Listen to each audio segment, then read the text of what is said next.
We have a very, very good guest on this edition, and I'm very pleased that I found this man. His name is Garrett M. Graff. He's based in Washington, D.C. He is the biographical description, a magazine journalist and historian. He spent a long time covering politics, technology, national security, and has written for some of the biggest publications in the United States, including Wired, the New York Times. He's been involved with the Washingtonian and Politico magazine as editor of those two. His books are varied. They include The FBI War in the Age of Global Terror, Globalization, the Web, and the Race for the White House. They're just two of them. On this edition, we're going to talk with him about the story, he's written a book about it, of the government's secret plans to survive and rebuild after a catastrophic attack on U.S. soil. Apparently, it's a narrative that spans from the dawn of the nuclear age right up until the present day, because there were threats in the past, and there are definitely, as we all know, threats currently, not only to the US, but also to countries like the UK and all of the European countries. I think you're going to find him a very interesting man, and I personally can't wait to get in touch with him. Okay, I'm not going to waste any time on this edition because I think every minute's going to count. Let's get to Washington, D.C., a 5-hour time difference between London town and America, East Coast. And let's talk to Garrett M. Graff. Garrett, thanks for making time for me. My pleasure. Tell me a little bit about you, Garrett. I read a little bit from your biography at the top of the show, which you won't have heard, but very, very impressive, Garrett. So, how did you get to where you've got? So I've covered national security, intelligence, counterterrorism, those types of issues in Washington, D.C. for most of the last decade. And it's given me a lot of access and interest in, institutions from the CIA and the FBI to the Pentagon and the other intel agencies in the United States. Right. Now, I covered the first and second anniversaries of 9/11. I was also on air all evening and well into the night when 9/11 happened, which, of course, was afternoon time in the UK. I know it was a morning time for you on the East Coast of the US. It's very close to my heart, that whole subject and the events of that terrible day. But one thing that struck me very forcibly, both on the second and the first and second anniversaries of 9/11, when I went to speak to people on the streets of New York and asked them how safe they felt, almost to a man and woman, they said that they felt that they were safe, and they felt that the U.S. government and its various armatures of security had their safety covered. Now, that is a response that you wouldn't get here in the United Kingdom. I don't think if you went and asked that question in London, you would get people being a little more skeptical. Not all of them, but quite a few. Why do you think that is?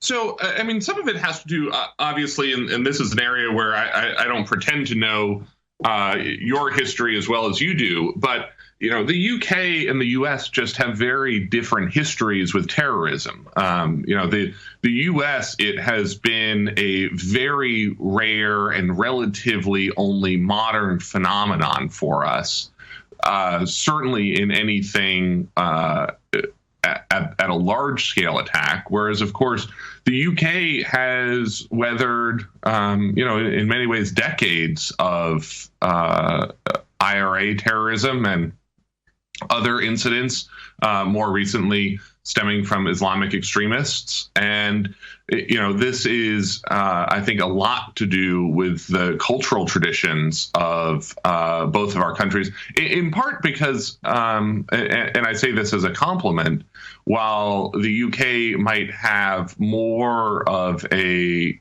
regular and longstanding tradition of weathering terror attacks, it's also, better and more sophisticated and more mature as a population in responding to them. That, the U.S., the fear is, when it happens, is great and society altering in some ways. Whereas, I think the UK is much better about getting up and dusting itself off and soldiering on. So you suggest that to the population of America, and I don't doubt this is the case because there is a great sense of, we're safe at home. To the population of the United States, then, the idea of the specter of terrorism is quite a new thing to them. Is it also a new thing to the security services, who I would guess that up until the 1980s, 1990s, and certainly the 2000s, the U.S. security agencies were more thinking about threats to the government from other regimes than threats from international terror?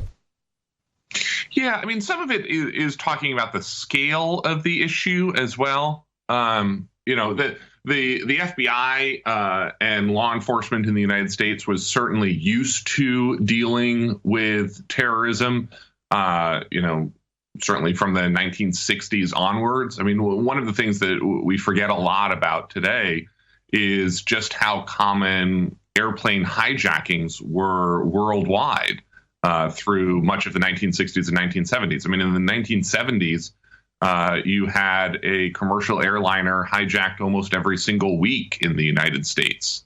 And that was certainly true in much of the rest of the globe as well.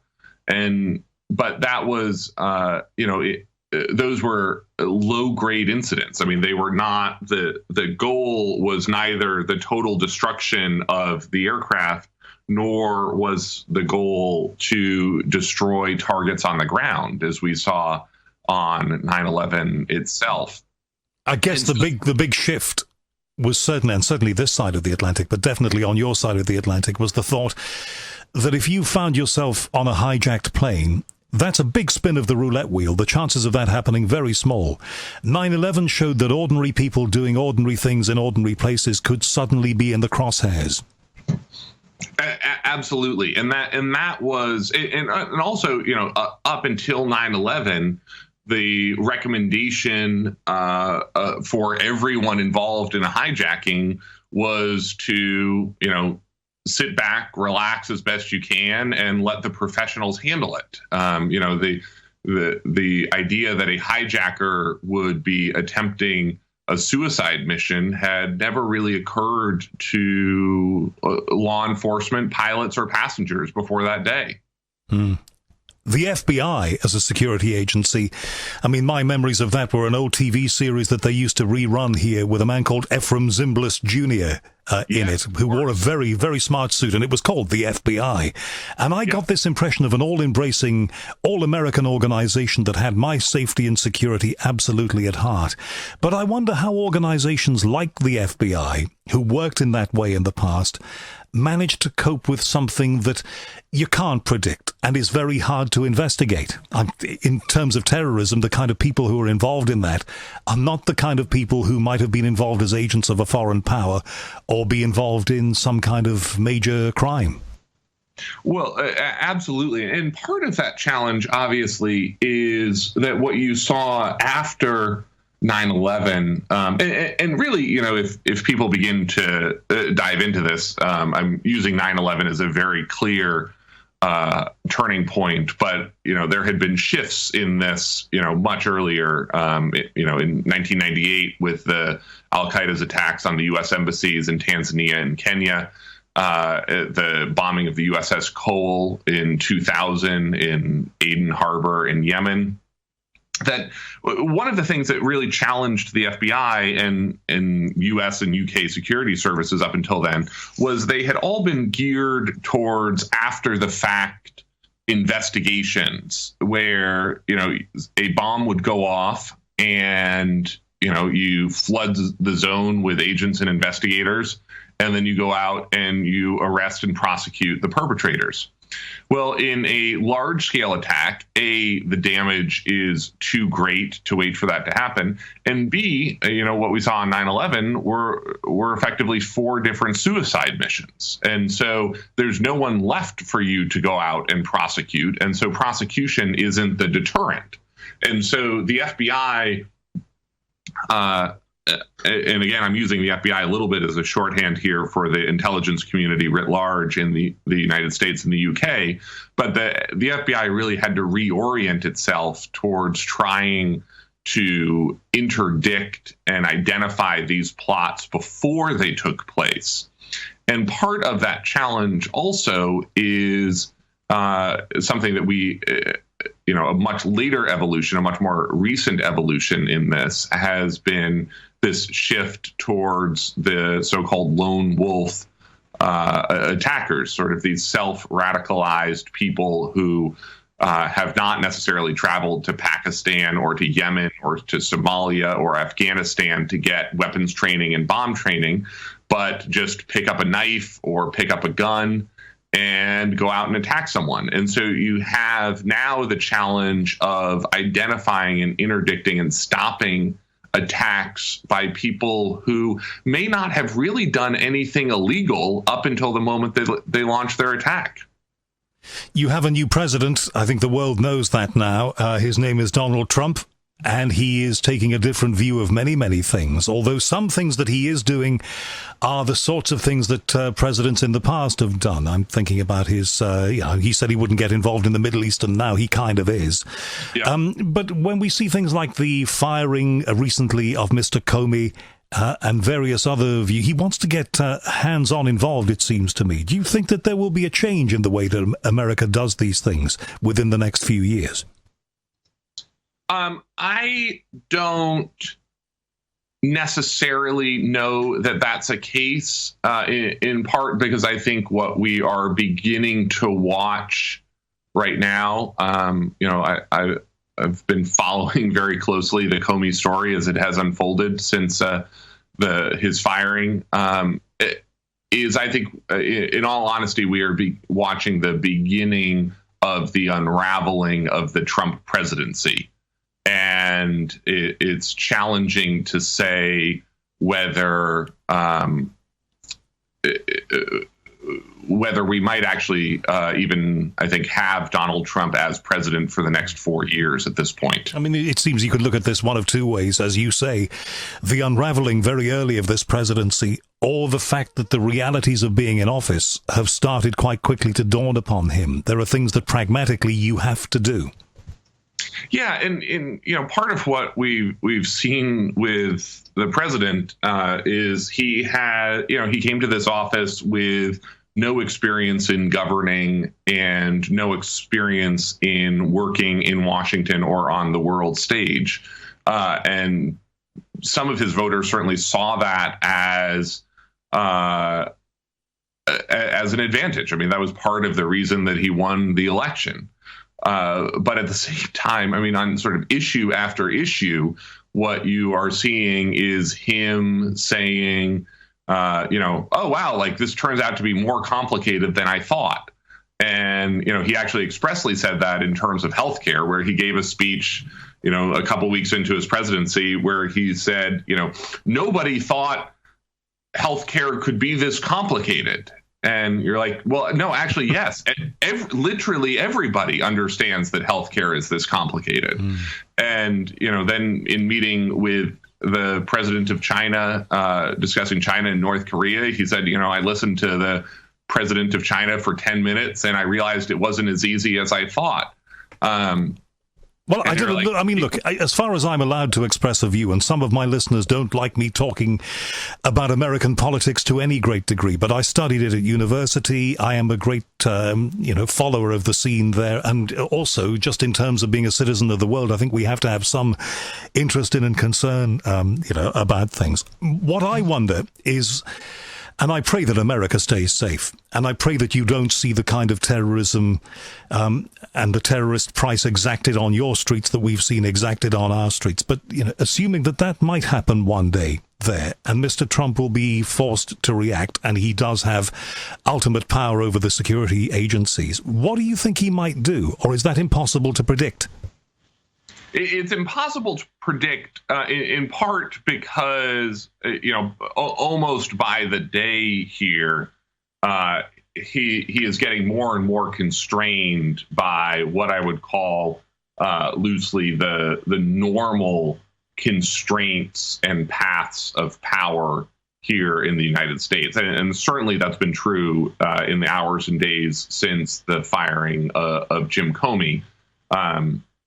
Whatever freedom and benefit of the doubt in terms of action he had during his early days or weeks in the presidency are getting increasingly difficult, both because of the internal politics of the people around Donald Trump himself, but then also because of the way that Congress and the press corps and certainly the Democratic Party is reacting to him.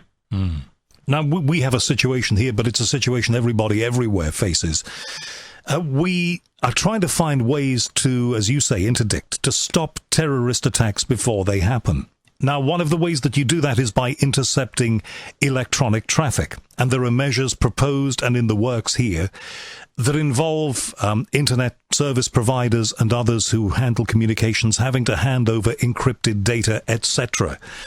And there's a huge, of course there is, there would be civil liberty debate about that. You know, how much of your freedom should you trade in order to remain safe? It is the biggest, perhaps, debate of our time.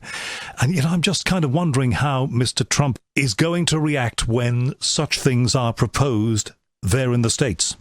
He doesn't necessarily have a unifying political ideology in the way that we are used to people of a particular party having a unifying worldview that helps guide their decision making. You know, this is someone who has no background in politics, came to these subjects relatively recently, and so is sort of figuring out his own path about each of them. And he is not, by any stretch of the imagination, traditionally conservative. He's not traditionally liberal. He's not traditionally libertarian. And he's not traditionally protectionist. You know, he's sort of picking and choosing on each issue, which makes it very hard to predict exactly how he's going to react. You know, in talking to people about this administration, I think in some ways, and I don't actually mean this as a joke, I mean this as a serious political observation, his policies and his policy choices have been driven in large part by what gets the biggest applause and the loudest cheers from campaign rallies that he holds. The things that he has a consistent support at rallies continue to be talked about, and things that don't receive applause, he will pivot right back to talking about building the wall and making Mexico pay for it. It's a fascinating time we're living in. And look, I get listeners from America who beat me all over the head by venturing into this territory. So I don't want to go too far down this route, but I just think it's interesting to ask you, especially with your background, I mean, your prestigious background with magazines like Politico and other publications that you've been involved in. I think we're living in interesting times, as the Chinese said many thousands of years ago. What we're here to talk about mostly is the research and writing you've done about something that's always fascinated me. And the description of the book that you've written about this topic is, it is the eye-opening true story of the government's secret plans to survive and rebuild after a catastrophic attack on American soil. We all know this stuff goes on, but we don't get to hear the details, yeah? Absolutely. I mean, these are decades of plans that existed, broadly known in the United States as continuity of government. And what they focused on was how to rebuild and restart the United States after a nuclear attack. I mean, these are both the details of what would happen literally during a nuclear assault, where you have, you know, how the president and top officials would be evacuated, where they would go, and then, you know, everything about what would happen to modern life afterwards. You know, where the American public would go, who would be in charge of caring for them, feeding them. And, you know, the book largely focuses on the United States, but it certainly gets into some of the details of the UK's plans, because these were plans that existed in you know, almost every major country during the course of the Cold War. And, you know, we had a network of more than 100 bunkers in the United States. You know, Canada had its own separate network of bunkers, and the United Kingdom had its own separate net of bunkers. I mean, this was an era, though, where you had the so-called Chrome Dome of U.S. military aircraft constantly flying 24/7, ready to strike back at the USSR, as it was, in case it did anything untoward. And there were bunkers to protect everybody, and there was the whole duck and cover thing, and here we called it protect and survive. People were much more geared up to this. And yet, in this modern age, we have similar threats out there. Of course we do, from a whole variety of sources. Nobody knows what Russia is going to do ultimately. We think they'll kind of stay on side, but, we intercept their submarines around our waters from time to time and just make them aware that we're watching them. So that sort of dynamic goes on. Nobody knows what North Korea is going to do, even if the South is making overtures back towards North Korea these days and trying to see if they can be, I won't say friends, but have better relations again. So it is a very uncertain world. We're all aware of the bunkers. We had a lot of them here. A lot of them have been sold off. So a lot of us are aware of what the planning was, or have a rough idea of what the planning was in the 1960s and 1970s, but I don't think any of us really have much of an idea of what is being done now to ensure those things you talked about, continuity of government and protection for those people who might survive something cataclysmic. And you're absolutely right. I mean, these were historical plans during the Cold War, but they have been rethought and reimagined and restarted in the years since 9/11 in a way that we actually have very little understanding of. Many of these bunkers had been largely mothballed during the 1990s and have been restarted and even expanded in the years since 9/11. The book's title, Raven Rock, refers to what would have been the alternate Pentagon during the Cold War, a bunker in Pennsylvania near the presidential retreat at Camp David. Now, Raven Rock was a key node in the U.S. government response to September 11th and has been dramatically expanded in the years since 9/11, and now encompasses almost 1 million square feet of office space and workspace, and would hold between 3,000 and 5,000 people today in the event of an attack on Washington. Now, this is true across the country with many of these bunkers. NORAD, which was the North American Air Defense Bunker, which some of your listeners might know from the early 1980s movie starring Matthew Broderick, War Games. NORAD is the bunker in Cheyenne Mountain in Colorado Springs in Colorado, and it had been shut down entirely soon after 9/11 as the country began to focus on terrorism, but has actually been reopened and restarted in recent years. And I was in it just a couple of weeks ago, and they are in the process of rebuilding the command post entirely to focus on cyber threats, and also, interestingly, the threat of an electromagnetic pulse, which your listeners might know is the sort of a side effect of a high-altitude nuclear explosion that would knock out electronics over a very wide swath of the country. And NORAD is specially shielded from an EMP attack. And so if North Korea or another rogue state launched such an attack, NORAD would turn into one of the nation's most important command centers. How did you get to visit this place, Garrett? Because I can tell you, if it was the United Kingdom, you probably wouldn't be allowed to. Well, so some set of these bunkers over the years have been turned into tourist destinations. The congressional bunker, where the U.S. Congress would have gone, had been built and hidden under a luxury mountain resort in West Virginia, a couple of hours west of Washington. At the Greenbrier Resort. That is now actually open to the public, and you can walk through these very strange rooms where the U.S. Senate and the U.S. House of Representatives would have met in the event of an attack. And I know that's been true, actually, of some of the bunkers in the U.K. as well. The Burlington bunker, which would have been one of the major UK relocation facilities, has been sort of turned into some public tour space in Wiltshire. And then same actually in Canada, the North Bay bunker which would have been one of the Canadian government's major relocation facilities, has been turned into a tourist attraction as well.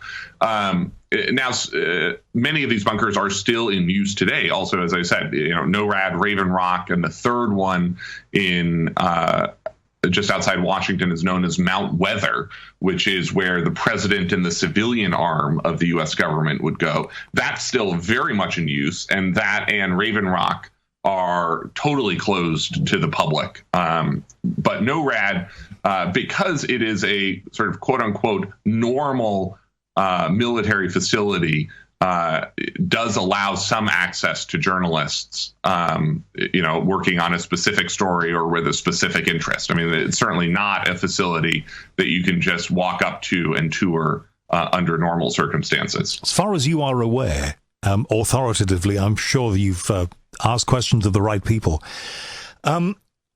Is the U.S. building new facilities like this?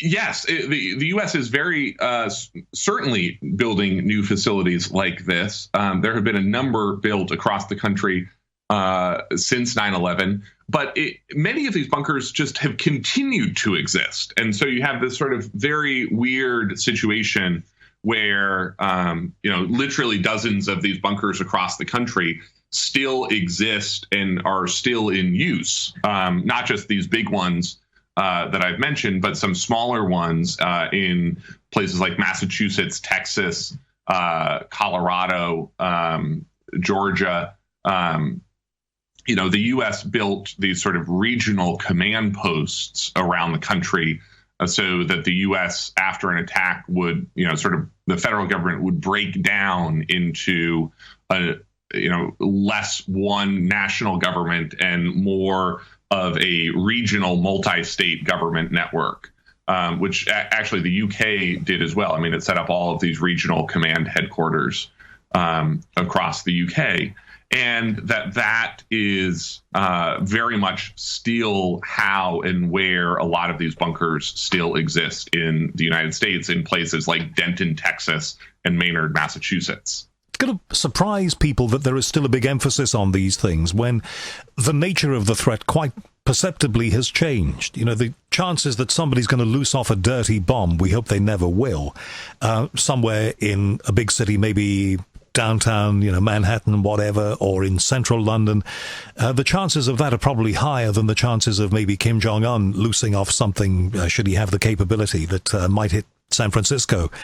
But even so, America is making this kind of preparation even in an era when the threat is different. Yeah, and in some ways, those two things are very much related. A part of the thinking has been driven certainly by 9/11. Again, it started a little bit before 9/11 with, you might remember the sarin gas attack by a doomsday cult in the Tokyo subway.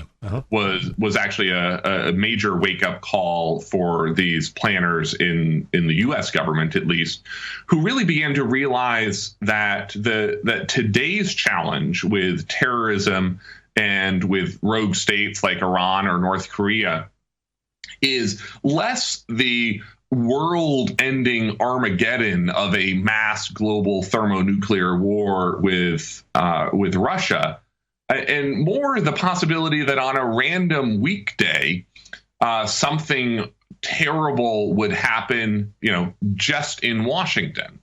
And so you could have very easily today a scenario where if an attack happened on a Tuesday, Wednesday, or a Thursday when the U.S. Congress is in session, I mean, almost every one of the nation's leaders lives and works within a couple of miles of the White House and Capitol Hill. And so the idea of how do you build in procedures to devolve power around the country if you have an attack that wipes out Washington but leaves the other 329 million Americans just fine. And so many of these plans since 9/11 have focused on what happens when you have your government leadership knocked out, who steps up and assumes power, who is outside of Washington, who could be involved in these plans. That's a fascinating thing that I've never really considered, Garrett. If the central nexus, the core of government in Washington is disabled, we won't say wiped out, but severely damaged, who does step up to the plate? Where does power devolve to? And this is where these plans get really interesting and really sort of funky in a way that, the average person has never thought about, which is we think of the president of the United States as the one person that we elect every 4 years on the first Tuesday after the first Monday in November. But the truth is that over the course of the Cold War, the presidency has actually become this massive infrastructure that involves several hundred officials, each of whom is ready to step into the office above them. So what you have are, a presidential line of succession that runs through both houses of Congress, including the Speaker of the House and the President pro tem of the U.S. Senate, as well as all of the U.S. cabinet agencies. Well, each of those cabinet officials also simultaneously has their own line of succession.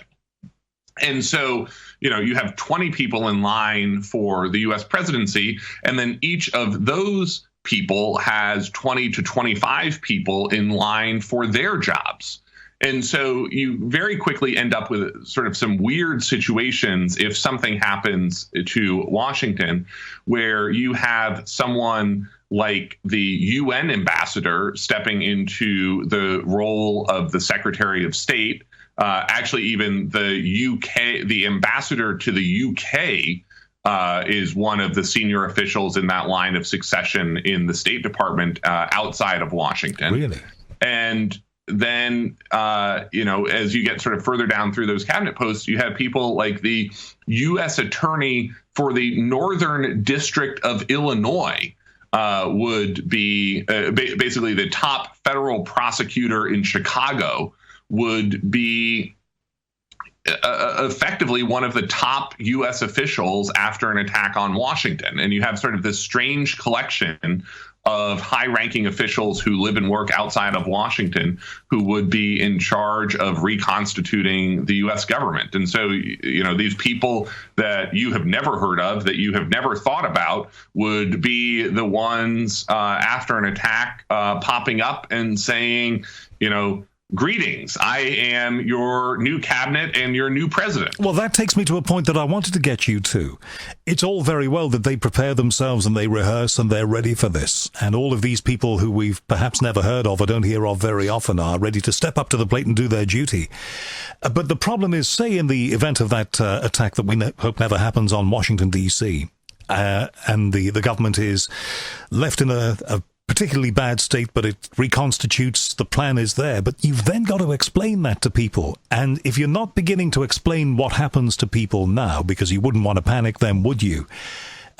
Just imagine what's going to happen when you have to embark upon the monumental task of telling people how things are going to be for the foreseeable future. And that's actually, you raise a great point, and it's one that it's one of the most troubling sets of questions that I'm left with at the end of researching this book. I mean, I spent 4 years putting this book, Raven Rock, together. And part of what really worries me as I'm thinking about this today is how little we know about what these plans would actually be like after a catastrophic attack on the Capitol or the United States. And so that makes it hard for us to judge in advance the legitimacy of the people that would be popping up telling us that they're in charge afterwards. That precisely gives me the point, and especially in a country where freedom is so important, which it is in the United States. It's important here too. But, these people put themselves up on, well, I don't know if there would be television, but there'd certainly be the emergency broadcast system of radio stations in the States. And they say, I am your regional coordinator for this, and I want you to do that. What is to stop the public saying, who the hell are you? And how can we be sure you are what you say you are? That sounds to me like not an insurmountable problem, but a big one. It's not a minor problem at all, and I absolutely agree with you. And part of this is, certainly you need some level of security and secrecy around these plans in terms of the tactics. I mean, the specific plans of who would be evacuated, where, and how, and what are the specific communication capabilities or command capabilities of specific facilities or specific vehicles. But there are big questions in some of these plans that we that we know about that have never been properly addressed. I mean, the 25th Amendment to the U.S. Constitution, which is what is supposed to guide presidential succession, doesn't actually answer the question of whether it is legal and constitutional for the Speaker of the House and the President pro tem of the Senate to even be President of the United States. That there is an active debate among constitutional scholars of whether the presidency can only exist among executive branch officials.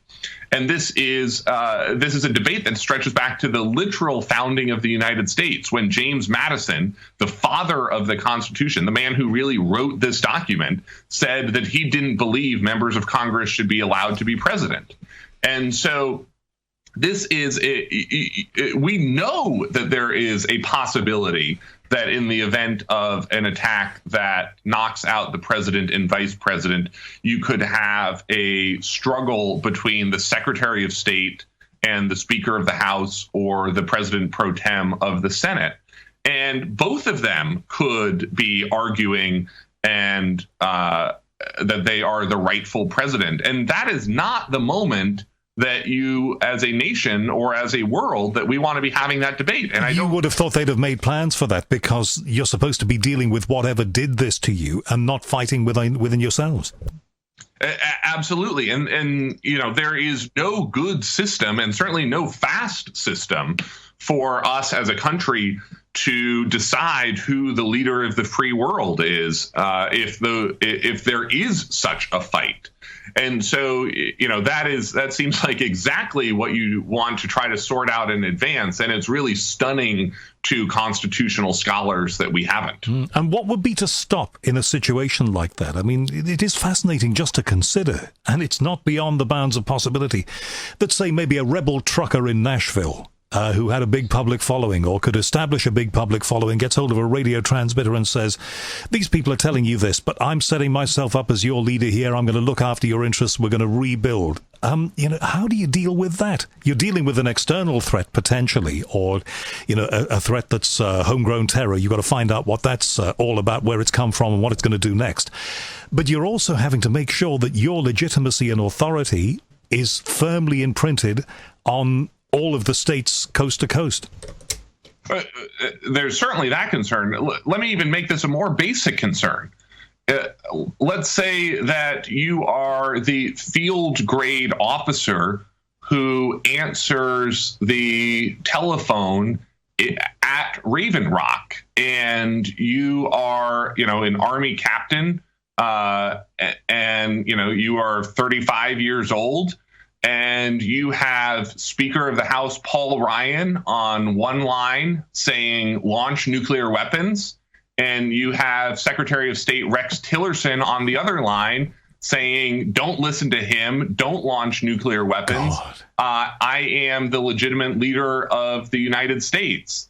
And, that doesn't really seem like the time that we should be relying on that 35-year-old military officer to be listening to some constitutional law briefs from various scholars as he decides and watches these maps of incoming nuclear missiles. But I guess this problem arises from the fact that America is a system of checks and balances, and the American system has been designed so that nobody can hijack power, that it's a fair and balanced, there's a phrase for you, a fair and balanced system.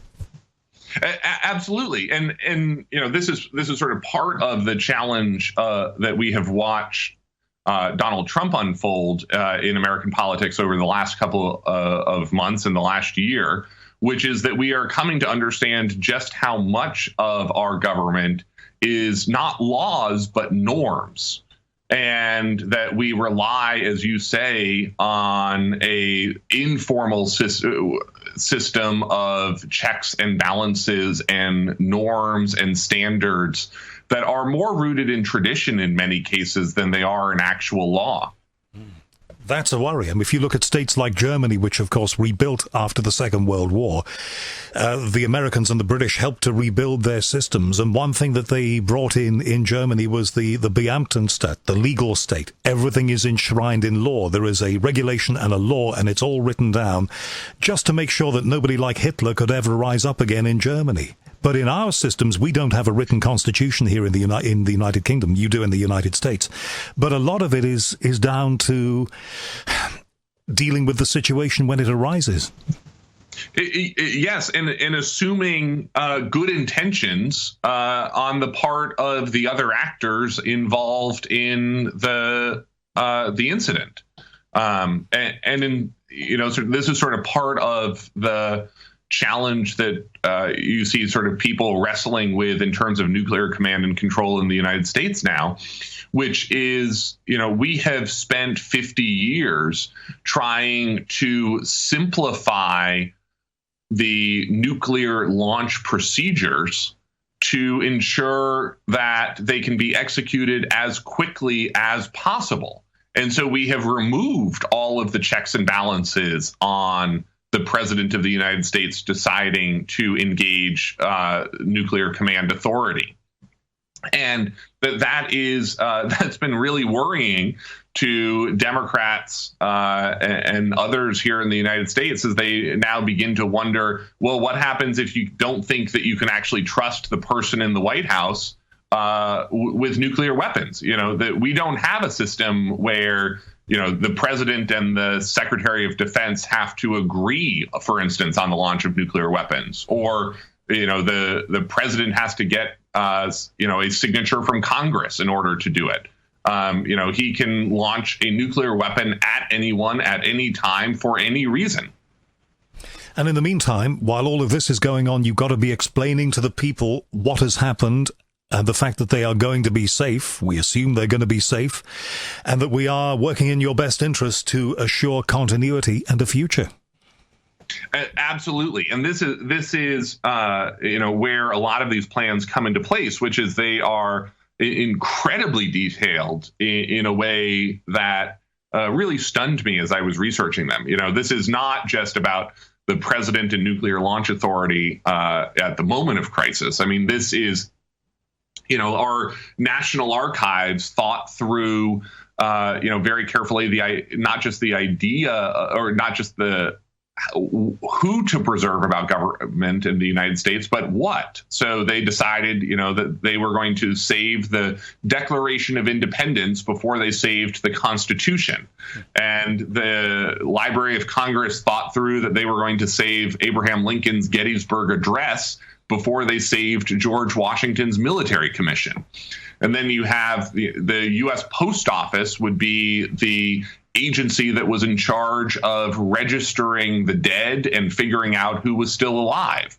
The National Park Service, our friendly park rangers, would actually be the people who would run the refugee camps, because the thinking was that the national parks would be largely untouched by nuclear war, and so that you could flee your devastated urban areas out into the bucolic wilderness of our national parks, where there would be park rangers waiting with tents and supplies. I can understand those things, because in America, the number of portals, the number of outlets for Uncle Sam are limited. In every community, you've got the U.S. Postal Service that unites the nation. And similarly with the park rangers, the Park Service, that's a thing that is nationwide. But in America, it's a federal system, and, not that many things are. Absolutely. And then you get into sort of all of the funny plans, too, where our Internal Revenue Service had also very carefully thought through how they would levy taxes on nuclear damaged property to help raise revenue. And then sort of part of this was also, certainly during the height of the Cold War, these very expansive plans that would have appointed effectively private citizens in many cases, leading CEOs of their era to be czars over large chunks of the U.S. economy. I mean, seizing all of the transportation in the United States, seizing all of the factories and manufacturing in the United States, even including seizing the housing in the United States in many ways to ensure that refugees could be properly housed with whatever parts of America escaped damage. Do you think the experience in recent years of New Orleans and what happened there and the rebuilding that was necessary — we don't hear much about New Orleans these days, it seems to have got back on its feet, but for a couple of years back there, it was touch and go. It was a difficult time for people there. Do we think that we learned anything from New Orleans? Well, so the lesson of New Orleans is actually the lesson of many of these continuity of government plans, which is that the U.S. government is not and did not really plan to be a short-term solution for people who survived an attack or a disaster. That there was always the expectation that there would be several weeks or even several months before the federal government was really able to reconstitute itself and to begin to provide aid to damaged regions. And that's certainly something that we did see in New Orleans. And there, certainly some of the plans just didn't work. But, it was several days when people were effectively on their own before the federal government was able to mobilize. I remember the great sense of relief that we saw on television coverage here, and I'm sure it wasn't a total reflection of the thing because television never is, but that sense of relief when the military engineers finally arrived to shore up the levees, or tried to. Yeah, and that's sort of part of what's also sort of strange and disconcerting about when you look at how these plans would unfold, which is, we like to think of ourselves as a civilian system of government.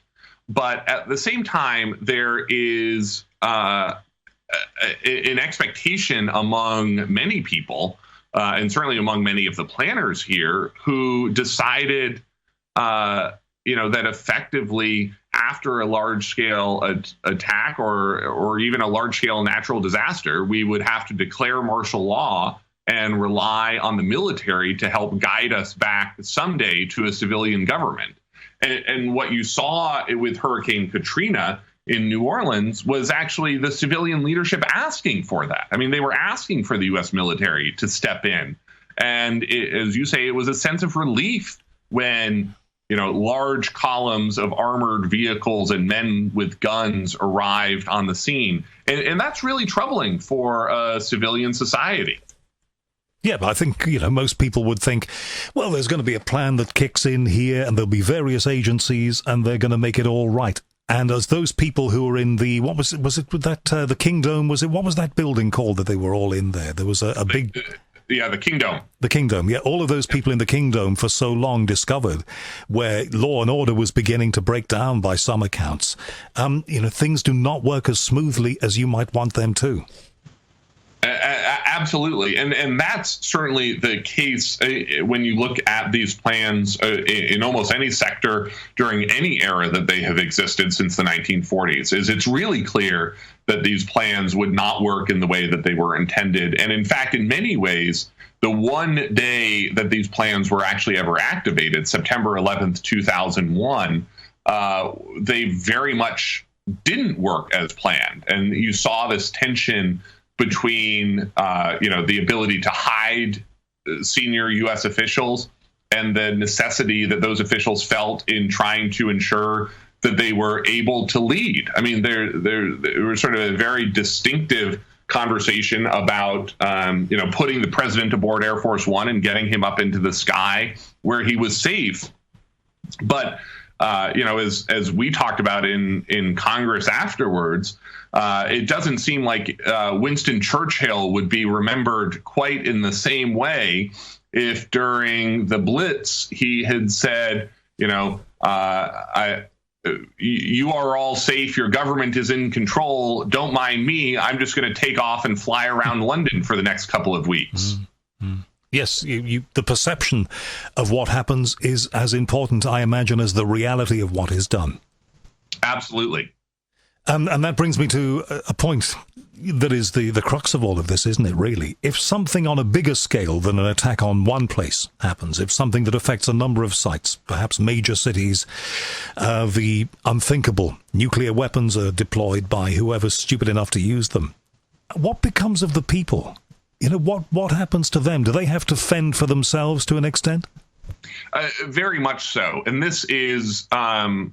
this is sort of part of the evolution of these plans through the Cold War, where you have, the grand hopes at the beginning of the Cold War that the United States would be able to evacuate and protect many of their leading cities and huge chunks of the population, and that over the course of the Cold War, as nuclear weapons got larger and more powerful, as you saw the scale of these weapons and the size of these arsenals grow, those plans for civilian protection really shrank. And effectively, it just got down to a point where the only thing that the U.S. government was really that concerned about was getting a small number of civilian leadership and military leaders right off into the U.S. government bunkers, and that the rest of the nation would be effectively on its own.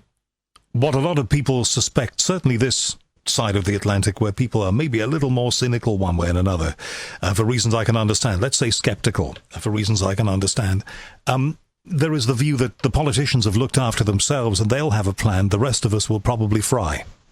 Absolutely. And that is certainly the almost explicit plan here in the United States. But it is sort of funny to think through, how much these government planners thought through what they would need.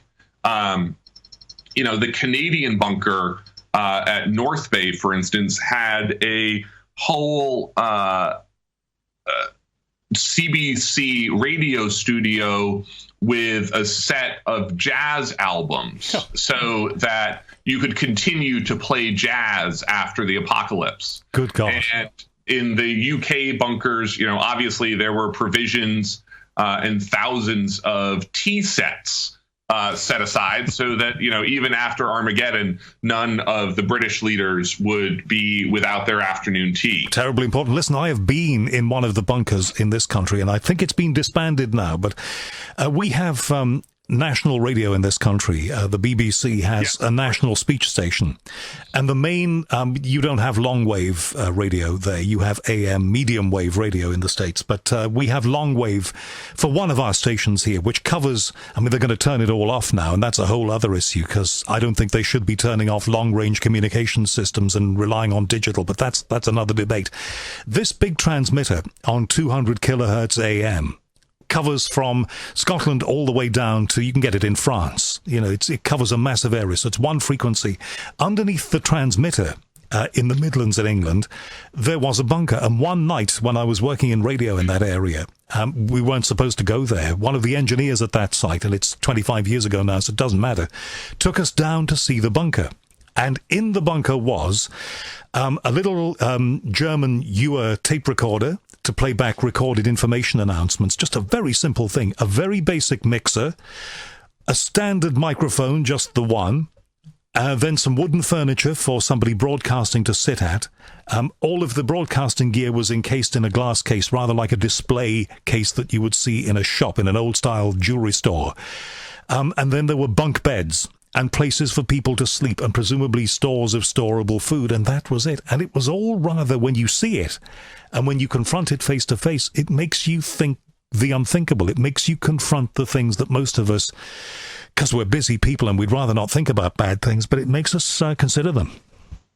Absolutely. And this was part of the challenge. You're talking about it at a government level, but this was sort of part of the challenge of civilian protection during the Cold War, was that, most people don't really want to spend their days and particularly their weekends thinking about being obliterated by nuclear war. And so it became very hard to encourage people outside of a few crisis moments like the Berlin crisis or the Cuban Missile Crisis to keep their own fallout shelters stocked and supplied. No one wants to devote a weekend to rotating the canned foods out of their nuclear bunker, just in case sometime in the next 6 months is when nuclear war happens.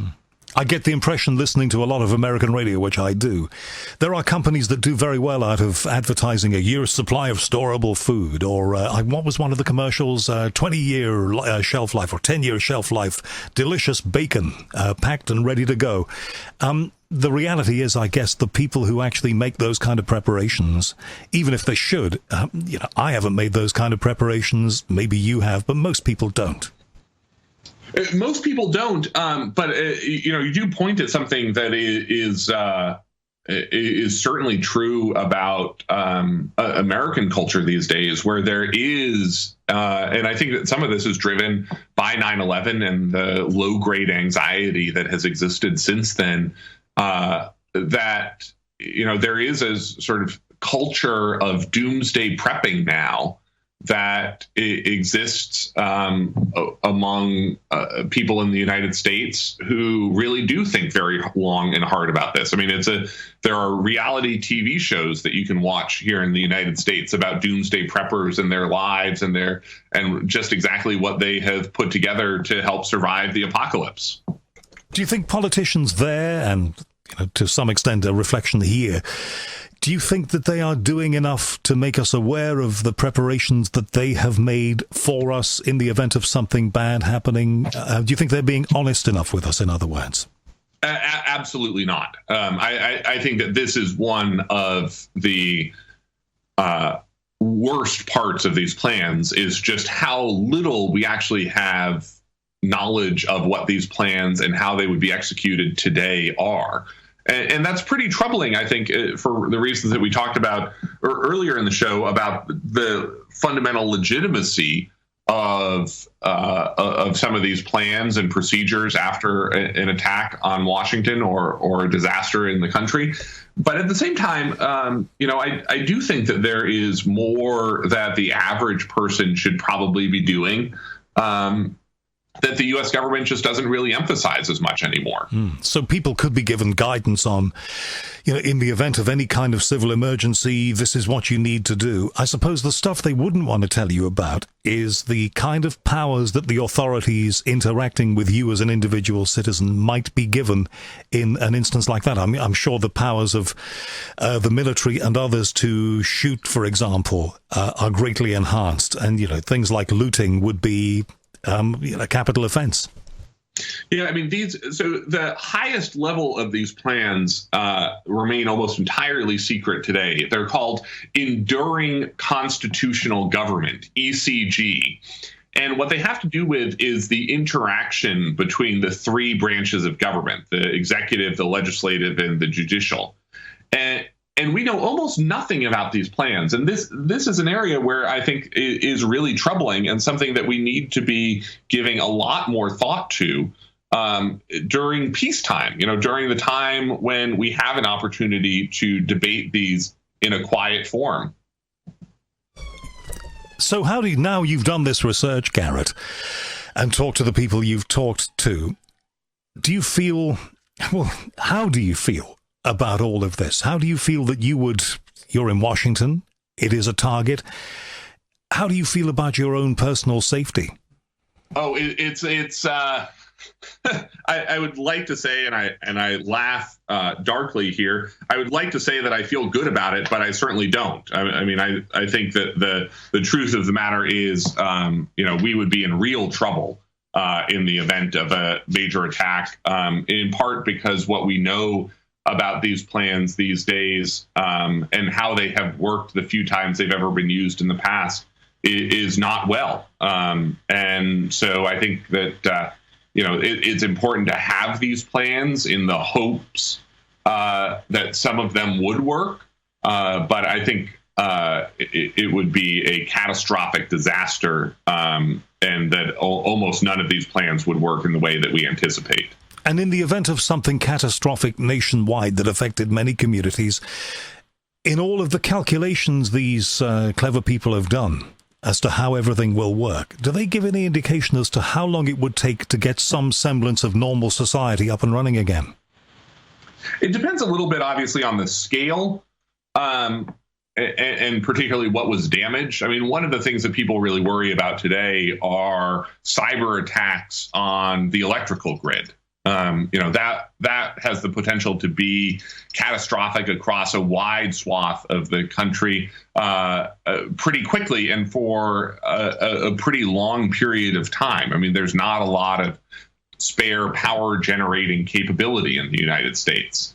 And so, I think that most people really fear that it would take several weeks or several months to reestablish control and safety and security over any sort of large swath in the United States. And when you talk to officials today, what they really talk about is their fear of what they call the second week, which is all of that unrest that we saw in New Orleans. That was all still the first week. I mean, that was still when there was food in shops and food in people's cabinets.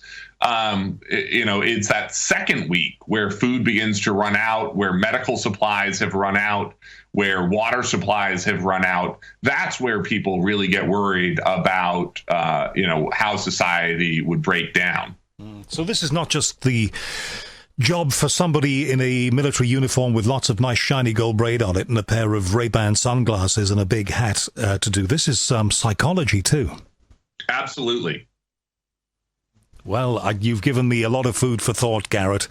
We're going to have to talk again about all of this, but it's a fascinating topic. And just remind my listeners what the book is called.